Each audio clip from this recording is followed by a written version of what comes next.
waa qiso xanuun badan oo ciwaankeedu yahay murug dheer kadib waan ka baxay dhibaatadii.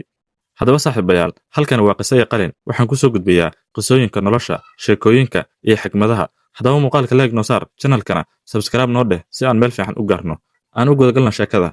Markaan soo gaaray fasalka 7 ee dugsiga dhexe, waxaa dhintay aabbahay dhimasho kadis ah. Aabbahay bahgooniya ayuu ahaa. Wiilal iyo gabdho badan ayaa la dhashay, laakiin isku aabbe ma ay ahayn. Hal gabar ayay iskubaha ahaayeen. Sidoo kale familkeenna waxay ka koobnaayeen 4 gabdhood iyo aniga oo wiil ka ahaa reerka. Geeridii aabbe kadib waxaan galnay isku tuurtuur, laakiin eedadeen ayaa madaxana saaratay. Hooyaday weligeedba gurijoog ayay iska ahayd oo carruurteeda ayay dhexda uga jirtay. Waxaa dhacday inaan soo gaaray dugsiga sare ee iskuulka aan dhigan jiray. Lambar 1 anaa u geli jiray sanad walba, laakiin si kadis ah ayay noloshaydu isku beddeshay. Imtixaanka marka la soo dhajiyo waan dhacaa. Wax qaldan ma aqaano, sababtoo ah ma ahayn arday meelo kale ku mashquulsan ama asxaab badan. Guriga, iskuulka iyo masjidka ayaan u dhaxayn jiray. Si kasta oo aan u dadaalo oo xitaa warqadda imtixaanka aan uga soo wada shaqeeyo anoo hal eray ka soo tegin, haddana waan dhican jiray imtixaan weyn iyo mid yarba. Waan isla hadlay oo waan isku buuqay. Reer aabbana waxay suuqa ii geliyeen inaan balwad bartay oo aan dib jir noqday. Hooyaday way iga niyad jabtay. Mar walba waxay i dhihi jirtay, waxaad tahay wiilka kaliya ee reerka ku jira. Rajo badan ayaa lagaa lahaa. Maxaa kugu dhacay oo la dhacdaa?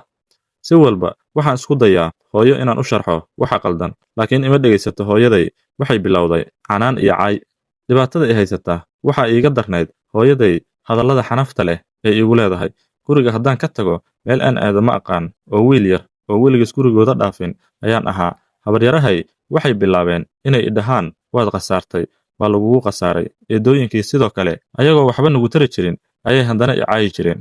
Eedadiina biili jirtay waxay bilowday inay jarato biilka.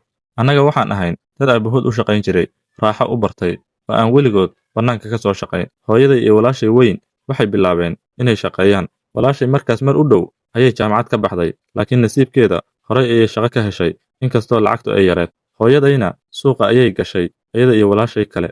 Guriga markay imaadaan, hooyo iyo walaalaba waxay ugu canaanan jireen inaan ahay wax matara dib jir ah oo waxba qabsan karin, guriga ka bixin, ma shaqayste ah, ayaga gacantooda wax ka suga.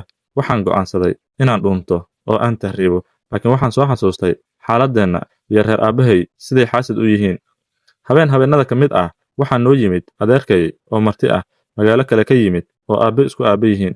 Waan soo baxay oo waan salaamay oo waan ag fadhiistay ayagoo sheekaysanaya.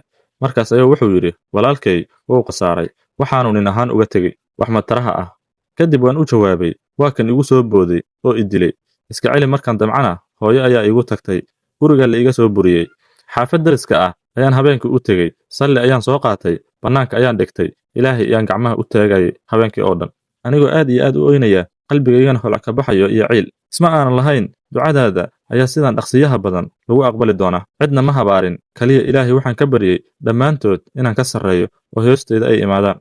Wallaahi been idiima sheegayee, bil kadib TikTok ayaan waxaan ku arkay nin Forex ka sheekaynaya. Rajo weyn ayaa i gashay. Forex ayaan bilaabay inaan barto. 3 bilood kaliya ayay ugu qaadatay. Lacagtii ugu horreysay ee aan ku bilaabo waan soo deensaday. $10 ayay ahayd.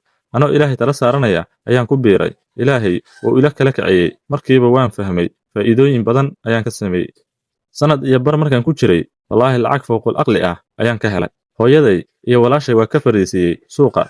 Lacag ayaan aruursaday. Carwo weyn ayaan furtay. Sidoo kale dalaal ayaan isku bedelay. Reer aabbahay waxay bilaabeen inay idhahaan cunugan lacagta xagga ka keenay, madabadiisa ayuu ku shaqaystaa.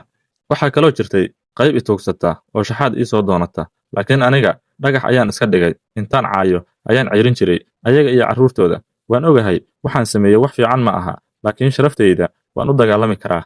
Anoo 25 sano gaarin ayuu Ilaahay nolosha ii ifiyey. Mar walba oo aan reer aabbahay qof ka socda ama ka mid aan arkana, waxaan soo xasuustaa eraygii ahaa, wax ma taraysid, walaalkay wuu khasaaray, iyo dabadiisa ayuu ka ganacsadaa. Maanta wax ma tarihii ayaa lacagta bixinaya. Cajiib.